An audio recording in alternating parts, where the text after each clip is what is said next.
ഭൂമിയിൽ കൊടുക്കുന്നത് പാവങ്ങളും ദരിദ്രരുമായിട്ടുള്ളവർ ഉള്ളത് കൊണ്ടാണ്. അത് ആദ്യം മനസ്സിലാക്കുന്നത്. അപ്പോൾ നമ്മളിലുള്ള ദാരിദ്ര്യം, ഇല്ലായ്മ, കഷ്ടം ഇത് മറ്റുള്ളവർക്ക് മനസ്സിനുള്ളിൽ അവർക്ക് സഹതാപമുണ്ടായി ദയയുടെ ഉറവ് പൊട്ടി അവർക്ക് കനിവ്, കരുണ തുടങ്ങിയ ദൈവിക വാഗ്ദാനങ്ങളെല്ലാം അവരിൽ നിറഞ്ഞ് അവർ നമുക്ക് 10 രൂപയോ മറ്റെന്തെങ്കിലും തരുമ്പോൾ അങ്ങനെയുള്ളവരുടെ ഒരു എണ്ണം കൂടാൻ വേണ്ടിയിട്ടാണ് ദൈവം നമ്മളെ പാവപ്പെട്ടവരായി സൃഷ്ടിച്ചിരിക്കുന്നത്. ഈ സത്യം ആദ്യം മനസ്സിലാക്കുക. നമ്മൾ ആരും അനാഥരല്ല.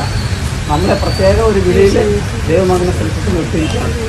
നമ്മളുള്ളത് കൊണ്ടാണ് ലോകത്ത് നന്മ അല്പമെങ്കിലുമൊക്കെ നടക്കുന്നത്. ഇതാദ്യം മനസ്സിലാക്കുക.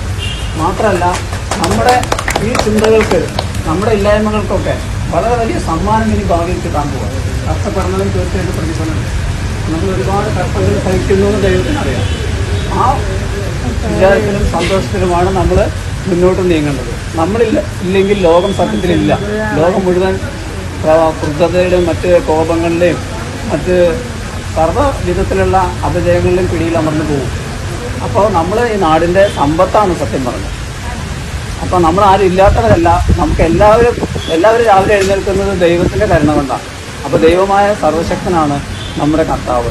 ദൈവമായ കർത്താവും പുത്രനായ കർത്താവും ദൈവസുത മാതാവും ഒക്കെയാണ് നമ്മുടെ ഈ ലോകത്തെ ഭരിച്ചുകൊണ്ടിരിക്കുന്നത്.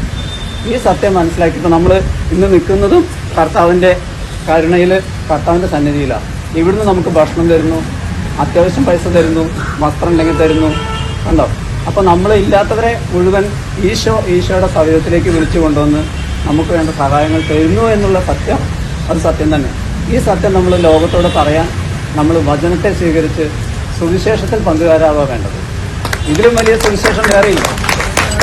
തേവര SH കോളേജിന്റെ തണൽ മരം എന്ന പ്രോഗ്രാമിന്റെ ഭാഗമായി ജീസസ് യൂത്തുകാർ എല്ലാ ബുധനാഴ്ചയും എറണാകുളം ഭാഗത്ത് അന്തിയുറങ്ങാൻ ഇടമില്ലാത്തവർക്ക് ഭക്ഷണം കൊടുക്കാറുണ്ട്. കഴിഞ്ഞ ദിവസം പതിവ് പോലെ ഭക്ഷണം കൊടുക്കുന്നതിനിടെ അവരുടെ ജീവിതത്തെക്കുറിച്ച് ചോദിച്ചപ്പോൾ കടത്തിണ്ണയിൽ അന്തിയുറങ്ങുന്ന ചേട്ടൻ പറഞ്ഞ സുവിശേഷ പ്രസംഗമാണ് സമൂഹ മാധ്യമങ്ങളിൽ ഇപ്പോൾ ചർച്ചയാകുന്നത്.